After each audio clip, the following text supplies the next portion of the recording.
পাকিস্তানের বিরুদ্ধে আবারও অস্ত্রবিরতি লঙ্ঘন করে নিয়ন্ত্রণ রেখায় গুলি চালানোর অভিযোগ করেছে ভারত। শনিবার ভারতের গণমাধ্যম এনডিটিভি ও টাইমস অব ইন্ডিয়া সহ একাধিক গণমাধ্যমের খবরে বলা হয়, অস্ত্রবিরতি লঙ্ঘন করে শুক্রবার রাতে কাশ্মীর নিয়ন্ত্রণ রেখায় আবারও গুলি চালিয়েছে পাকিস্তানি সেনারা। জবাবে পাল্টা গুলি চালিয়েছে ভারতও। সেনাবাহিনীর বিবৃতির বরাত দিয়ে প্রতিবেদনগুলোতে বলা হয়েছে, গোলাগুলি হয়েছে লাদাখ সীমান্তেও, তবে এখন পর্যন্ত হতাহতের কোনো খবর পাওয়া যায়নি। গত বৃহস্পতিবার দিবাগত রাতে কাশ্মীরের নিয়ন্ত্রণ রেখা বরাবরও গোলাগুলি হয়। এই পরিস্থিতিতে দুই দেশের চলমান উত্তেজনার মধ্যেই দ্রুত সমাধান খোঁজার পরামর্শ দিয়েছেন মার্কিন প্রেসিডেন্ট ডোনাল্ড ট্রাম্প। যুক্তরাষ্ট্রের স্থানীয় সময় শুক্রবার এয়ারফোর্স ওয়ানে সাংবাদিকদের সঙ্গে আলাপকালে ট্রাম্প ভারত পাকিস্তানের বিরোধকে ঐতিহাসিক আখ্যা দেন।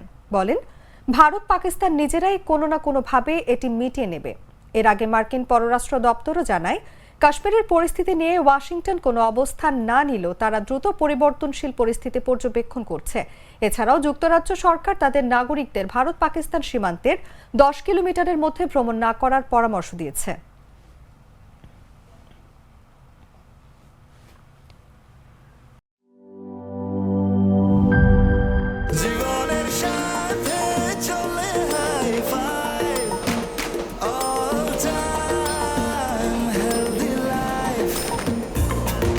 জার্নিতে স্বাস্থ্যকর all time family cake, all time healthy life.